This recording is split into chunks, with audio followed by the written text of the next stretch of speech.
Baik, assalamualaikum warahmatullahi wabarakatuh. Halo semuanya, apa kabar? Kembali lagi bersama saya Dwi Utoyo Putra. Saya siswa Edward Digital Marketing Batch 7. Baik, izin menjawab pertanyaannya, yaitu nomor satu, apa yang dimaksud dengan customer journey, ya, perjalanan pelanggan, dan mengapa penting untuk dipahami dalam konteks pemasaran digital. Hmm. Apa yang dimaksud dengan customer journey? Apa ya, ya serangkaian langkah ya, yang dilalui oleh pelanggan, journey, ya perjalanan. Jadi pelanggan itu memiliki serangkaian langkah yang dilalui dari saat pertama kali mengetahui produk ya, atau layanan gitu. Dari pertama kali mengetahui itu, hingga melakukan pembelian, hingga akhirnya, melakukan transaksi dan produk itu terjual. Dan apa ya, goals-nya itu malah lebih bagusnya si pelanggan itu menjadi pelanggan setia gitu kan. Memahami, perjalanan pelanggan itu penting ya dalam pemasaran digital marketing karena membantu bisnis. Nah, yang pertama, mengidentifikasi titik kontak, mengetahui di mana dan kapan pelanggan berinteraksi dengan merek. Lalu mengoptimalkan pengalaman, meningkatkan apa ya, setiap journey, setiap langkah perjalanan untuk memberikan pengalaman yang baik, pengalaman berbelanja yang baik kepada konsumen gitu kan. Nah, lalu selanjutnya ada mengukur efektivitas ya. Jadi, apa ya, customer journey itu dapat menilai kinerja kampanye. Kampanye apa? Kampanye pemasaran. Berdasarkan, perjalanan pelanggan itu sendiri. Nah, jadi kita itu bisa tahu, oh jadi, si pelanggan ini mengetahui produk kita yang kita jual, itu berdasarkan eee, dari kampanye pemasaran yang di mana gitu kan, yang kita pasang iklannya di mana gitu kan. Seperti apa, seperti balik lagi ke materi-materi sebelumnya yang sudah pernah saya jelaskan bahwa digital marketing itu bisa bisa dianalisis gitu, iklannya itu sudah ditonton udah berapa banyak gitu kan, sudah dijangkau berapa banyak gitu, seperti itu. Lalu selanjutnya ada personalisasi pemasaran. Jadi penyampaian pesan yang relevan ya, pada waktu yang tepat untuk setiap tahap pelanggan. Maaf ya saya sambil ngopi. Jadi penyampaian pesannya itu harus relevan pada waktu yang tepat gitu.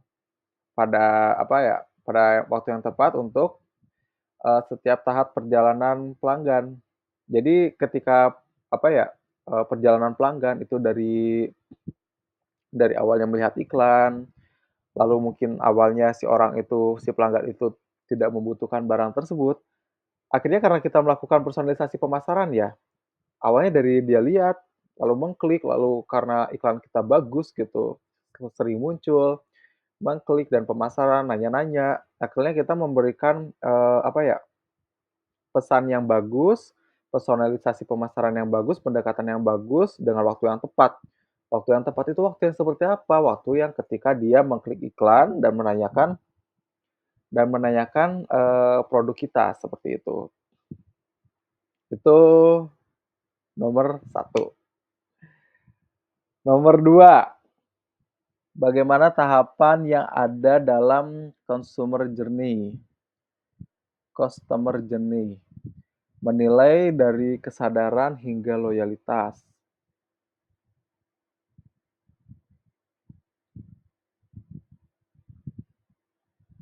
Maksudnya gimana nih dengan menunjukkan customer journey di layar?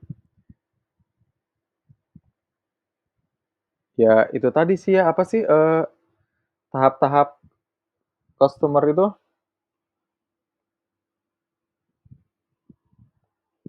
mmm, awareness ya, jadi kesadaran akan merek. Nah, pelanggan mengetahui produk atau layanan melalui iklan, sosial media, atau rekomendasi gitu kan. Lalu yang kedua, consideration, pertimbangan. Jadi pelanggan tuh melakukan perbandingan antara produk, layanan, jasa, dengan alternatif lainnya di tempat lain misalkan, mencari informasi lebih lanjut, seperti itu. Jadi ada pertimbangan dari toko kita, dari tempat kita, atau iya dari tempat kita dengan tempat lain gitu, atau dari barang kita yang A dengan barang kita yang B, seperti itu. Mungkin ya seperti itu, definisinya, penjelasannya. Lalu ada decision, keputusan, pelanggan memutuskan untuk membeli produk atau layanan tertentu atau tidak membeli produk atau layanan yang kita promosikan, seperti itu. Lalu setelah decision apa? Purchase gitu kan, pembelian, pelanggan melakukan pembelian gitu.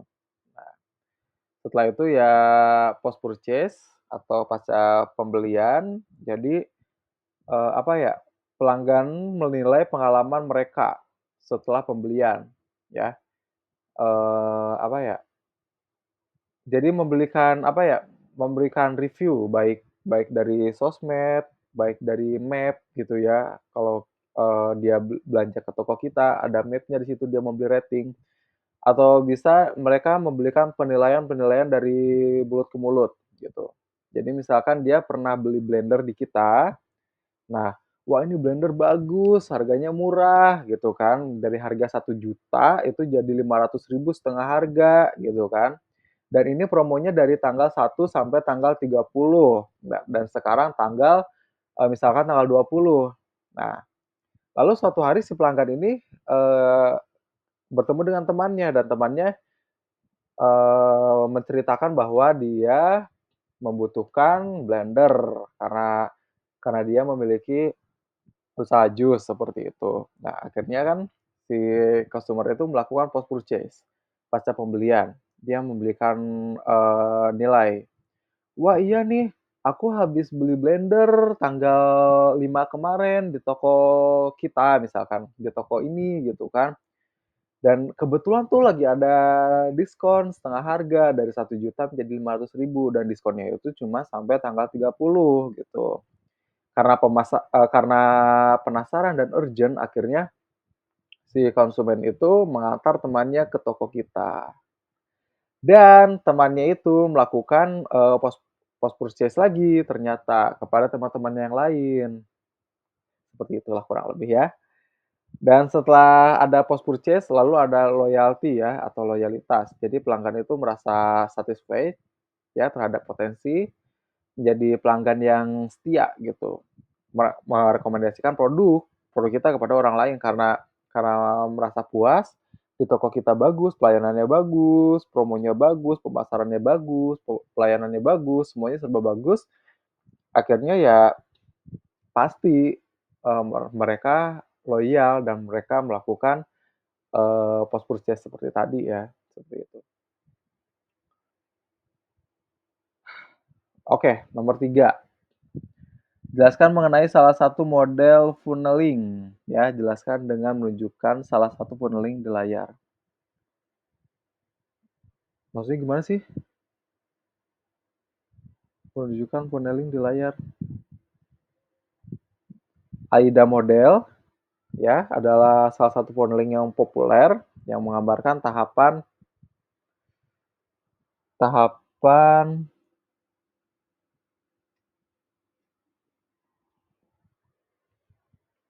tahapan apa?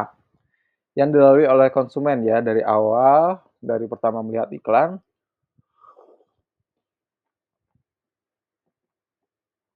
hingga akhir perjalanan pelanggan tersebut. Jadi ya AIDA, A awareness, I interest, D desire, action gitu kan. Jadi awareness dulu nih, menarik perhatian. Gimana nih cara menarik perhatian pelanggan gitu kan yang potensial gitu.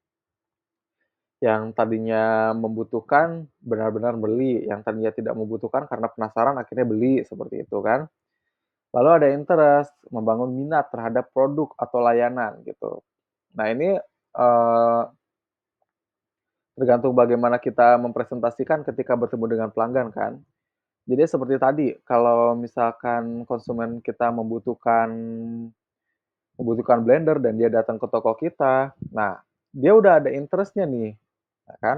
Nah, bagaimana kita bisa membangun minat terhadap, interest si konsumen itu, kan? Dengan cara kita melakukan, melakukan pendekatan, melakukan eee, ya melakukan pendekatan lah ya, memberikan pelayanan kepada konsumen, mengoptimalkan pengalaman ya seperti nomor satu tadi. Nah, jadi, memberikan pengalaman yang baik dengan cara kita mempresentasikan produk tersebut lebih lebih lebih merasa lebih membuat situasi menjadi lebih nyaman gitu, lebih comfort gitu ya. Jadi, sudah membangun gitu, pendekatan yang lebih bagus, lalu kita presentasikan, produk kita, ada fitur ini, kelebihannya ini. Kalau dia melakukan comparing, menurut saya lebih bagusnya kita jangan menjelek-jelekan produk lain, tapi kita ceritakan saja, kelebihan dari produk kita gitu, ya.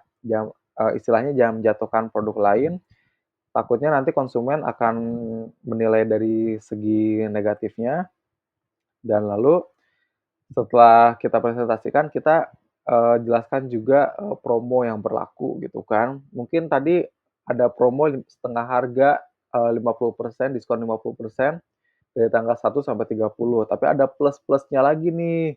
Untuk member dapat ekstra diskon misalkan 5% dan nanti kalau beli 2 dapat dapat bonus apa gitu kan, atau dapat voucher apa gitu, seperti itu. Akhirnya yang tadinya dari interest, bener-bener butuh, bener-bener mau, akhirnya jadi makin makin interest gitu, makin minatnya itu makin terbangun. Akhirnya, eee, tumbuhlah desire gitu kan, membangun keinginan yang memiliki produk atau layanan gitu.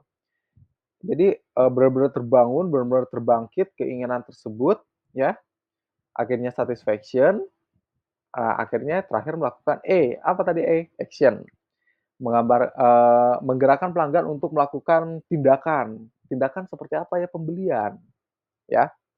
Akhirnya yang tadinya awareness gitu, lalu, jadi interest, terus desire, akhirnya action. Nah, itu, model funneling, AIDA ya, awareness, interest, desire, action. Nah, setelah itu kan ada lagi seperti tadi kan post purchase, lalu ada loyalty, mmm, tapi AIDA saja model funneling cukup ya, seperti itu.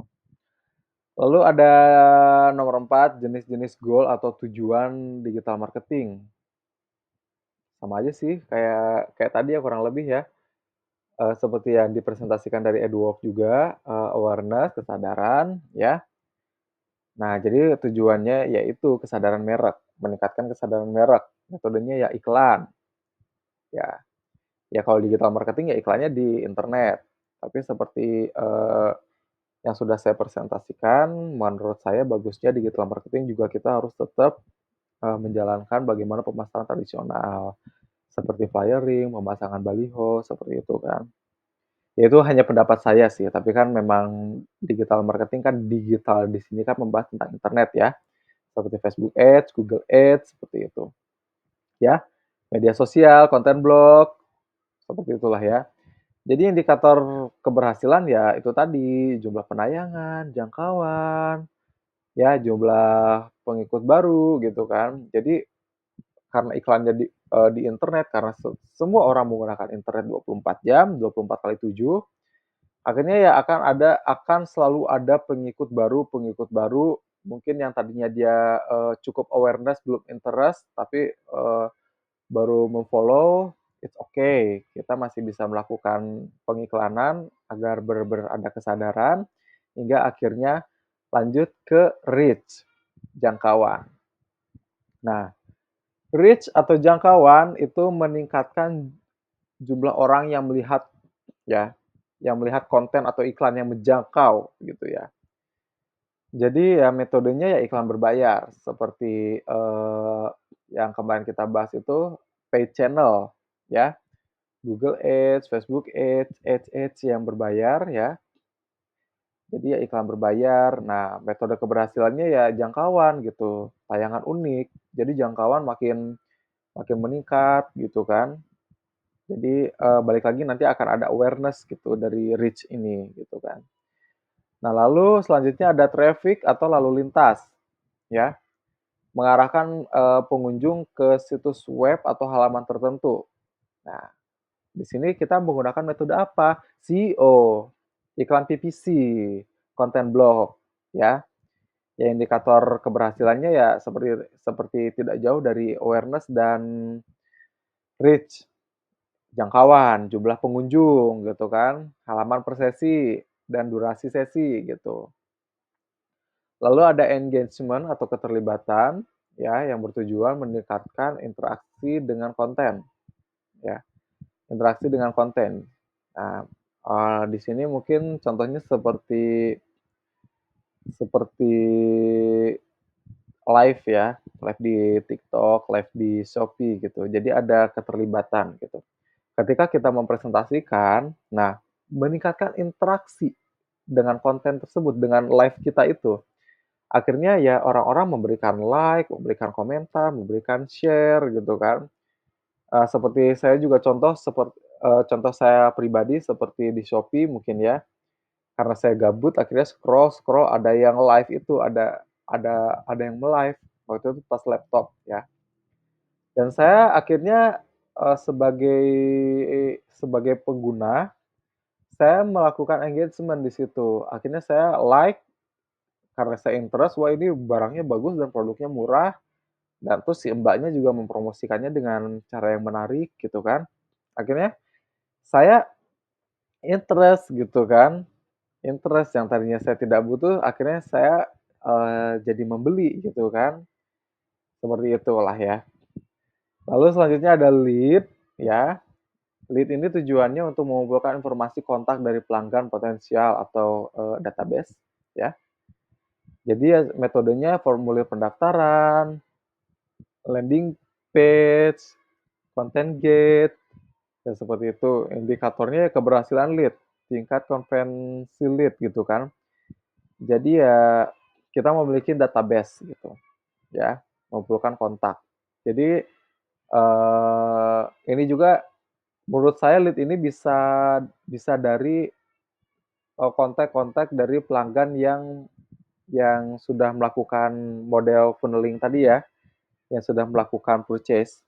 Kita harus punya database-nya, seperti contoh tadi, mungkin konsumen membeli blender kali ya, mungkin membeli blender. Nah, di suatu ketika kita ada appliance lain, katakan, contohnya microwave atau coffee maker gitu, atau coffee wave dan coffee maker.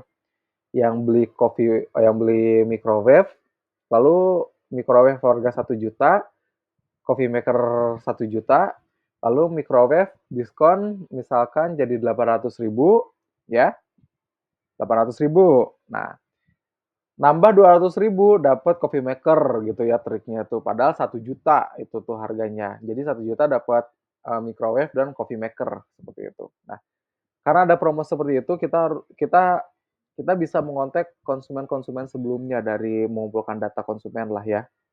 Jadi kita bisa menelpon, mem-follow up atau dengan, chat WhatsApp, "Pagi Ibu, Bapak, perkenalkan saya Dwi, yang waktu itu melayani Bapak di toko ini ya.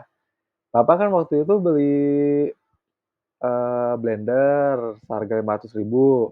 Nah, hari ini Dwi lagi ada tawaran nih flash sale, midnight sale misalkan, microwave dan coffee maker harganya 1 juta, masing-masing 1 juta. Nah, harga normalnya kalau Bapak beli 2 itu 2 juta. Tapi karena ada diskon, Bapak kalau beli satu microwave aja dapat 800.000 harganya, atau mungkin coffee maker aja. Jadi kalau butuh beli coffee maker aja, jadi jatuhnya harganya 800.000. Tapi kalau Bapak mau beli dua-duanya, nah dapat harga 1 juta, seperti itu. Di-kontak, di-lead gitu, dari hasil mengumpulkan data itu. Ya, kurang lebih seperti itulah ya. Itu pendapat saya. Lalu, selanjutnya ada sales convention ya. konversi penjualan. Nah ini, tujuannya ini mengubah pengunjung atau lead menjadi pelanggan yang membayar.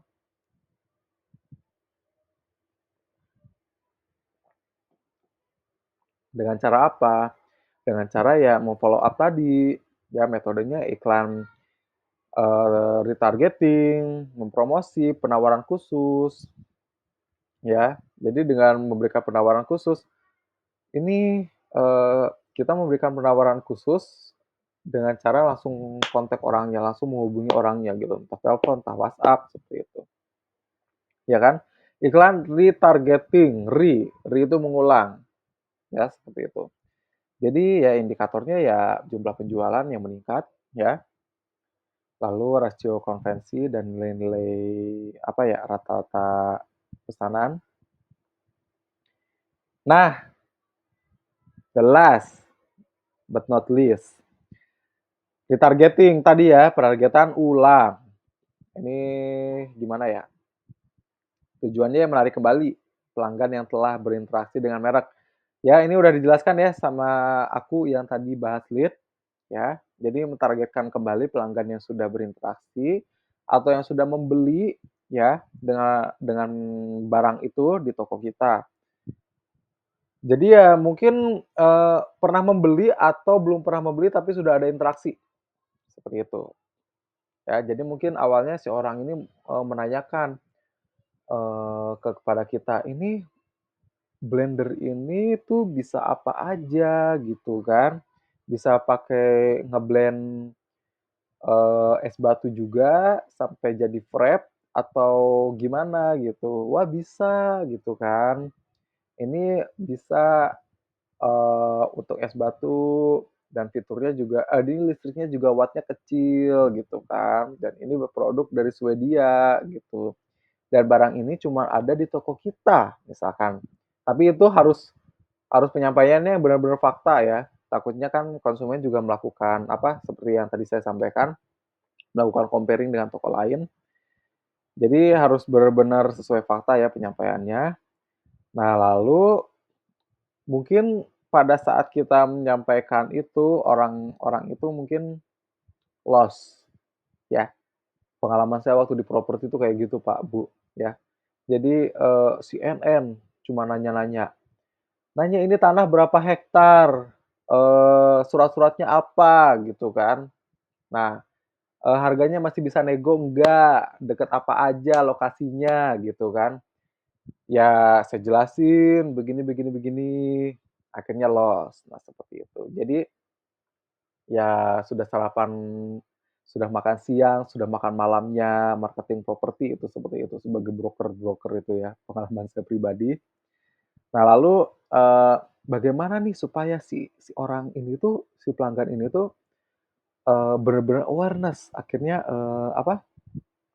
akhirnya dari awareness jadi interest gitu kan. Ya ini, melakukan retargeting ini, gitu kan. Kita telepon lagi gitu kan, atau melakukan email marketing kepada dia gitu kalau kita, eee, ya kalau kita ada emailnya gitu.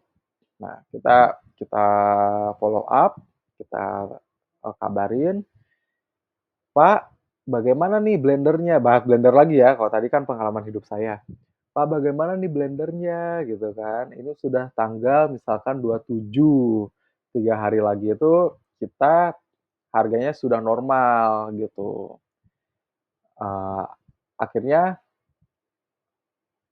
ini kalau cara saya pribadi ya, kalau misalkan masih masih ada, masih ada keraguan, mungkin entah dari biaya atau dari apa, mungkinnya 500.000 kan relatif mahal bagi beberapa orang.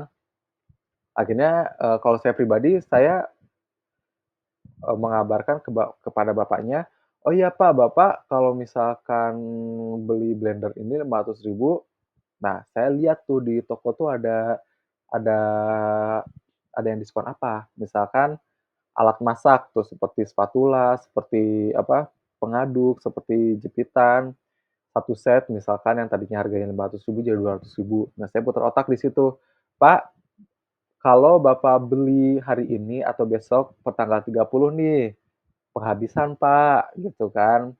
"Bapak saya kasih deh alat masak yang harganya 500.000 jadi 200.000 spesial buat Bapak. Jadi Bapak 700.000 itu sudah dapat blender, sudah dapat alat masak tuh. Bapak save 800.000 gitu kan. Yang tadinya 1 juta jadi 500.000, yang tadinya 500.000 jadi 200.000 seperti itu. Ya, semoga presentasi saya bisa dimengerti. Wah, udah 25 menit. Semoga dapat dipahami. Apabila ada kekurangan, bisa disampaikan. Karena saya juga masih belajar ya. Oke, sekian video dari saya. Kurang lebihnya mohon maaf. Wassalamualaikum warahmatullahi wabarakatuh. Keep healthy, always be kind, and sampai jumpa.